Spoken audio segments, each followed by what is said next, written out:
CBS를 통해서 공개된 문자 하나가 나흘이 넘도록 계속 국민의힘 전당대회를 뒤흔들고 있는 것 같아요. 이른바 익심 논란인데요.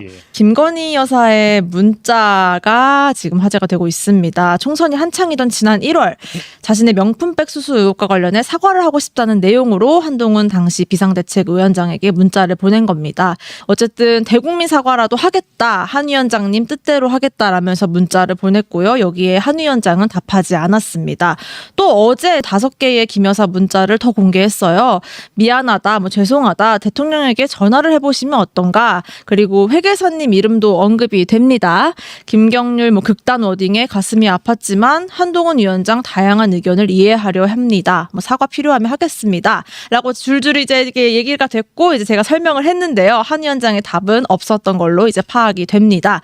회계사님은 어떻게 생각하세요? 이 무응답 익심 논란? 사건의 배경? 네. 시간적으로도 한번 따져보고 싶은데 좋습니다. 그 여론조사 결과입니다. 지역별로 보면 전체 의석의 300석의 40%에 해당하는 121석이 걸린 서울, 인천, 경기 수도권에서 민주당은 대체로 국민의힘의 우세한 모습을 보였다. 특히 49석, 59석이 걸린 서울과 경기에서 민주당은 각각 59%, 60%네요. 60%를 얻어 33% 안팎에 그친 국민의힘을 압도했다. 그리고 이제 또 하나 약간의 이제 충격적인 내용이었죠, 사실. 최근 국민의힘이 자체 분석한 내년 총선 판세에서 서울 49석 중 우세 지역이 강남 3구의 6곳뿐인 것으로 알려져. 맞아요. 예. 당시 한동훈 비대위가 출범하게 된 직접적인 원인은 이것으로 알고 있거든요. 당시 김기현 대표가 물러나고 그 이후 어떤 지지부진한 인요한 혁신이도 들어서긴 했습니다만은 그와 같은 상태로서는 총선을 겪어낼 수 없다. 이런 문제의식으로 말미암아서 한동훈 비대위원장을 모셔왔고 그때 요지가 그거였었죠. 다 이구동성으로 했었던 게 지금 선거의 판세, 국민 여론의 판세를 이야기한 다음에 지금 이 상태로는 총선을 치를 수 없다. 그리고 얘기했던 게 뭐냐면 여사 리스크를 어떤 식으로든 해소해야 된다. 그렇군요. 그 문제의식이 공통되게 있었군요. 그랬죠. 그때 당시에 이미 태풍의 눈이라고 해야 될까요?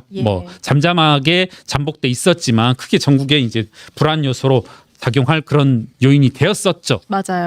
그렇습니다. 이제 그와 같은 것을 밑바탕에 깔고 당시의 배경으로 깔고서 이 일을 조금 접근해야 되지 않나. 이것에 대해서 왜 아무도 이야기를 하지 않았었냐. 그 부분을 한 번은 같이 한번 시청자분들과 공유해보고 싶어요. 왜 아무도 이야기하지 못했나. 한동훈 위원장의 이 출마 선언문에도 암시가 있거든요. 어떤 부분? 말할 수 없는 상황이었다.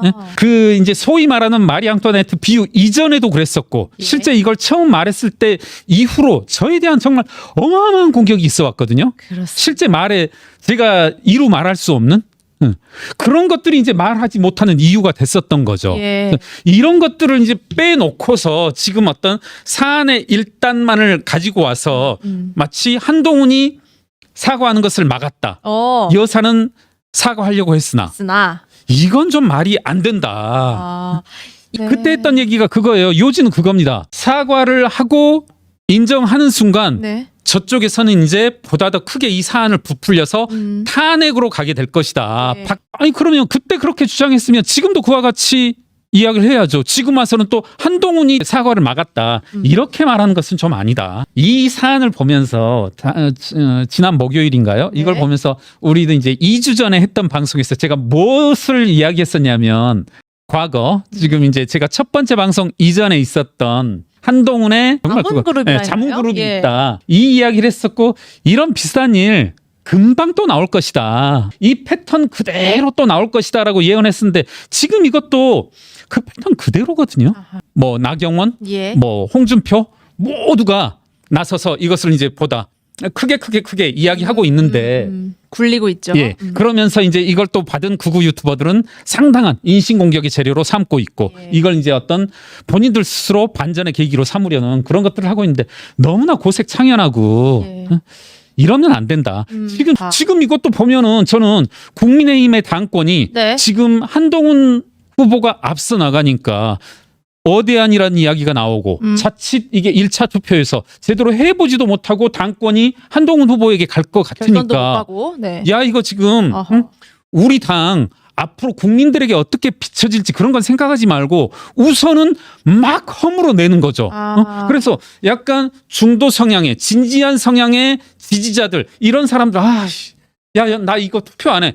뭐 이런 것들을 하고 극단적인 지지 성향 이분들을 끌어들이기 위해서 이런 걸 하는 거 아닌가? 저는 그런 의심을 버릴 수가 없어요. 지지층을 결집시켜서 네. 네, 판을 흔든다. 지금 이거 보자면 어느 국민이 보고서 좋아할 수 있겠냐고요. 그러니까요. 이게 보면은 어떻게 보면 우리 뭐 컨벤션 효과라고 하나요? 과거 이준석 전 대표가 이제 선출되는 과정도 그랬지만 당시 상당한 신선함 그리고 뭐랄까요 개혁적인 면모를 보여줘서 전 국민의 관심과 지지를 기반으로 해서 당선됐던 것인데 그만큼 전 국민이 지금 이것을 국민의 뭐 당신 80%다 당원 80%다 이런 말씀을 하지만 네. 그럼에도 불구하고 전 국민이 지켜보고 그걸 기반으로 해서 후보들이 나서고 대표가 선출되는 것인데 지금 이거는 야 다 가 아주 추태를 대놓고 보여주고 있는 거란 말입니다. 저는 그런 혐의를 벗어날 수 없다. 이게 과연 당의 미래를 생각하는 사람들이 벌일 수 있는 행각인가 그런 면에서 보면 조금은 상당히 반성해야 되고 뭐 우리 진중권 교수님 대단히 화가 많이 나셨던데. 아니 휴가 중이셔서 저희가 내일 시사 끝장도 휴방을 하거든요. 예. 그런데 이제 페이스북을 멈추지 않고 계세요. 이게 시차도 다를 텐데. 또 회계사님이 2주 전 방송이었나요? 예언한 게 하나 있었습니다. 국민의힘의 이른바 연판장 사태가 네. 언제든 네. 기회만 되면 재연될 수 있다라고 관측을 하셨는데 역시 원외 당협위원장들 중심으로 한 후보의 사퇴를 촉구하는 연판장을 돌리다가 당 선관위로부터 예. 제동이 걸려서 좀 중단이 됐습니다. 네. 이번엔 중단이 됐지만 그렇다면 남은 한 보름여의 기간 동안 이 연판장 시도 재연될 수 있다고 보세요? 어떻게 보셨어요? OX로 물어보면 O이고요. 언제고 나타날 것이다. 금방 다시 나타날 것이다. 예언을 했었는데 좀 제가 민망할 정도로 벌어졌는데 네. 이게 이제 전 이런 부분에 대해서는 뭐 제가 예언이라기보다는 국민의힘의 어떤 생리 내재적인 구조에 비추어서는 네. 필연이다. 필연인가요? 제발 좀 이러지 좀 말자. 많은 국민들이 보고 있는 일종의 축제이잖아요. 저는 선거는 축제라고 보거든요. 맞습니다. 그리고 정말 활발하게 모두가 가지고 있는 정견, 정책들이 활발하게 나오면서 매력적인 모습들을 국민들한테 어필하는 모습인데 지금 보면은 서로에게 그냥 뭐 페인트 뿌리면서 구정물 뿌리면서 그래? 나도 이렇게 됐는데 너도 한번 죽어봐라. 그리고 당대표 선거라고 하는 것이 당심으로 당심의 일부 극단적인 그분들의 생각이 이렇다는 겁니다. 극단적인 지지층만 결집시킬 수 있다라면 나는 이길 수 있다. 이런 착각을 근거로 해서 진행을 하는데 이러지 말자. 이게 지금 무슨 공당의 모습이라고 할 수 있겠습니까? 또 용산 대통령실은 워낙 이게 화제가 되고 논란이 커지니까 이제 전당대회 개입 없다라고 밝히긴 했는데 네. 이제 뭐 진중권 교수님이나 이제 회계사님 말씀하신 이철규 의원을 비롯해서 또 장예찬 전 최고위원 같은 이 대표적인 친윤 인사들이 계속 이제 용산 입장을 대변하는 듯한 발언들을 이어가고 있단 말이죠. 대통령실 용산의 전대 개입이 없는 건가? 이렇게 보기엔 또 어려운 거 아닌가? 한번 저는 항상 이 사안들이 어려운 사안 아니라고 생각하거든요. 네. 자, 문제의 문자 어느 경로로 나왔을지 경로. 너무 뻔하지 않습니까? 응. 이게 또 아니 이건 저는 합리적으로 추론을 해보자는 거죠. 근거들을 가지고. 그리고 저 어제 뭐 지라시 이 소위 말하는 지라시도 받았는데 이제 어느 정도 이제 출처도 나오더라고요. 네. 그렇다면 그건 도대체 뭐냐는 거죠. 어떤 의도로 했는지 좀 물어보고 싶고 예.